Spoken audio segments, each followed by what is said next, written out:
बिस्मिल्लाहिर्रहमानिर्रहीम। आज जिस टॉपिक पे हम बात करेंगे वो काफ़ी सेंसिटिव चीज़ है। जब आपके बच्चे होते हैं या यंगस्टर आपके बच्चे ग्रो कर रहे होते हैं तो माँ बाप के लिए एक बड़ा ही सेंसिटिव किस्म का टाइम चल रहा होता है। ये वो टाइम होता है जिसको आप कहते हैं कि बच्चा टीनेज में चला गया, एडोलेसेंस में चला गया और बच्चा अब जवानी की तरफ जा रहा है। ये वो टाइम होता है जब आप अपने बच्चों को प्रोटेक्ट भी करते हैं, उनको पूरी गाइडेंस भी देते हैं, अच्छे बुरे की तमीज़ भी सिखाते हैं।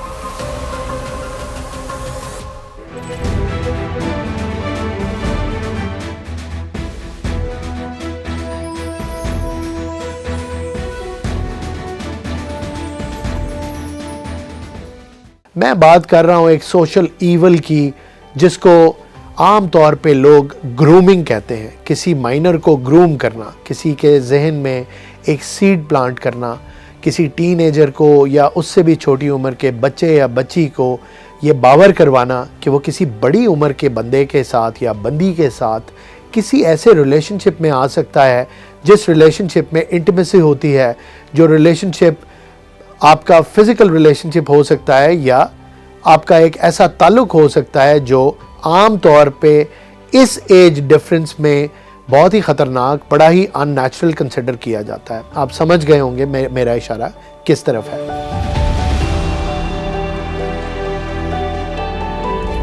यूके के अंदर एक वाक़या हुआ जिसमें एक सिख बच्ची 15 साल की थी। उस बच्ची को ग्रूम किया गया और एक गैंग ने उसको वायलेट किया। वो गैंग सपोजिडली, ये मैं आपसे शेयर करूंगा कि एनडीटीवी इंडिया का एक चैनल है, नेशनल चैनल है, उसके ऊपर एक ख़बर आई कि एक पाकिस्तानी गैंग ने एक सिख टीनेजर माइनर बच्ची को जो कि 15 साल की थी उसको ग्रूम किया और फिर उसको वायलेट किया। बड़ी शॉकिंग न्यूज़ थी क्योंकि इसमें एक माइनर का जिक्र था, एक बच्ची का जिक्र था। मैं पर्सनली ये चीज़ बहुत ज़ोर दे के कहता हूँ कि जब किसी बच्चे की बात होती है तो उसमें कोई बच्चा मुसलमान बच्चा, सिख बच्चा, क्रिश्चियन बच्चा नहीं होता, बच्चा बच्चा होता है। तो जब भी किसी माइनर की बात करेंगे तो वो बच्ची हमारी ही बच्ची थी, जैसे माइनर बच्ची थी, और उसको वायलेट करना या उसका ग्रूम होना या उसको किसी भी किस्म का नुकसान पहुंचना एक दुख की बात है किसी भी एडल्ट के लिए जिसके अपने बच्चे हों। ये having said that, we move on to the news which was presented at NDTV, जो कि एक it is suppose to be a forum जहाँ पे ऑथेंटिक न्यूज़ आए, और इंडिया बीइंग अ कंट्री जहाँ मीडिया की जो मैं कहूँगा क्वालिटी या मीडिया का ज़्यादा चैनल्स होना कोई बड़ी बात नहीं है। उनके कई 100 के करीब चैनल्स हैं और NDTV उनमें स्टैंड आउट करता है, वो एक बड़ा चैनल है। उसके ऊपर ये डिक्लेयर किया गया। जब मैंने इस न्यूज़ को, इसका फैक्ट चेक किया, इसको वेरीफाई किया, तो पता चला कोई ऐसा केस जो था उसको रजिस्टर ही नहीं किया जिसमें किसी भी परपेट्रेटर की नेशनैलिटी को डिस्क्लोज किया गया हो। ये बड़ा ही शॉकिंग था मेरे लिए क्योंकि उस रिपोर्ट में ये भी कहा गया कि यूके अथॉरिटीज़ ने तो कोई कुछ किया ही नहीं। वॉलंटरली सिख कम्युनिटी जमा हुई और उन्होंने जाके उस फ्लैट से या उस जगह से जहाँ पे दैट माइनर वाज कन्फाइंड, उसको बड़े ज़ोर ज़बरदस्ती से वहाँ से निकाला और गम और गुस्सा था, जो कि होना चाहिए, जो कि जायज़ है। लेकिन स्कॉटलैंड यार्ड ने कोई केस रजिस्टर नहीं किया किसी पाकिस्तानी गैंग के ख़िलाफ़। ये बात बहुत ज़्यादा गौर तलब थी और मुझे समझ नहीं आ रही थी कि क्यों नहीं किया।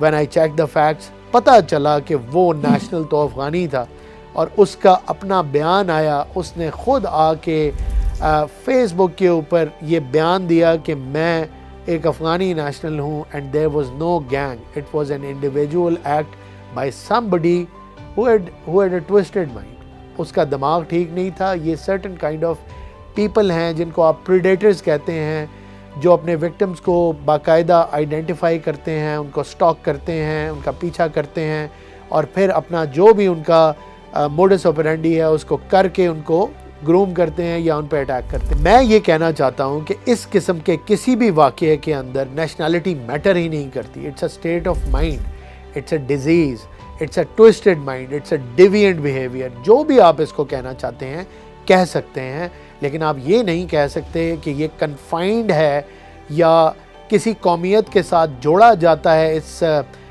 बुराई को, आप ये नहीं कह सकते।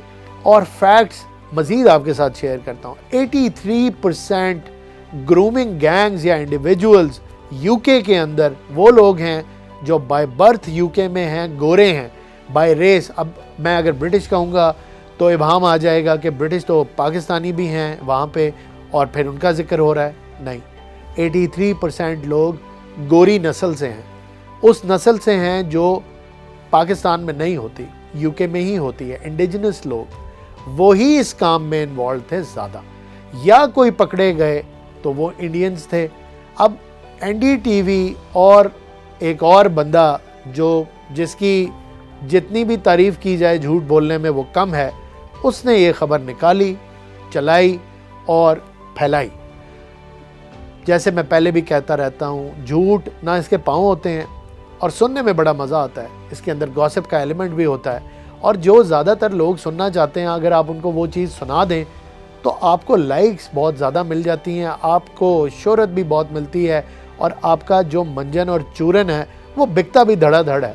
तो यहाँ पे भी कुछ ऐसा ही हुआ। सेम इंडियन बंदा, अपने आप को मेजर कहने वाला, एक मेजर लूज़र, उसने ये ख़बर फैलाई, एनडीटीवी पे भी चली और उसने भी फैलाई, और ये एक पूरे का पूरा एक कन्फ्यूजन क्रिएट हो गया कि पाकिस्तानी ग्रूमिंग गैंग्स हैं यूके के अंदर। पाकिस्तानी गैंग्स या ग्रूमिंग करने वाले कोई बंदे, I am not justifying and I am not saying Pakistanis cannot do it. Anybody can do it. We have good people in our society, we have bad people in our society. Doesn't mean you connected to a certain nation, you connected to a certain ethnicity. ये आप नहीं कर सकते। ये बड़ी पस्त सोच है, घटिया आपकी जो दिमाग के अंदर चीज़ें हैं उनको डिपेक्ट करती है। तो आपने देख लिया, इस बात से साबित हो गया कि इंडियन नेशनल टेलीविज़न का क्या हाल है, उनके चैनल्स कैसे चलते हैं, क्या ख़बरें देते हैं, क्या क्वालिटी ऑफ जर्नलिज्म है। और दूसरा, इंटरनेट के ऊपर या सोशल मीडिया फोरम्स के ऊपर तो कोई हिसाब ही नहीं है, आप जो मर्ज़ी कह दें और जैसे मर्ज़ी कह दें। और जाहिर है हमारा चैनल फैक्ट्स को चेक करता है और ये फैक्ट दोबारा से चेक हो गया। इसी तरह की और भी बहुत सारी एग्जांपल्स हैं। जब पहलगाम वाला वाक़या हुआ तो 2021 की एक फ़ुटेज चला दी गई जो कि पुरानी फ़ुटेज थी, और उसको नया करके दिखा दिया गया और बहुत सारे लोगों ने मान भी लिया। लेकिन बहुत सारे लोगों को ये नहीं पता था कि कहाँ की चीज़ कहाँ उठा के लगा दी, बस चलाई और उन्होंने मान ली। इस तरह की चीज़ों को आप ख़ुद भी चेक किया करें, हमारे चैनल को भी सब्सक्राइब करें, हमारे चैनल को देखें, फैक्ट को चेक होता हुआ देखें, और अगर आपको लगे कि ये जो मैं बता रहा हूँ ये फैक्ट नहीं है तो इसको काउंटर करें, मुझे क्वेश्चन करें और पूछें आके कि आपने ये कहा था, ये तो ठीक नहीं है, ये तो फैक्ट नहीं है। इसके साथ ही आज का प्रोग्राम ख़त्म करते हैं। मुझे इजाज़त दीजिए, नेक्स्ट टाइम किसी और फैक्ट को चेक करूँगा या किसी और प्रोपेगेंडा को चेक करूँगा और आपको फैक्ट्स प्रोवाइड करूँगा उस खबर के बारे में जिसके ऊपर आप धोखा खा रहे हैं। Thank you very much. अल्लाह हाफ़िज़।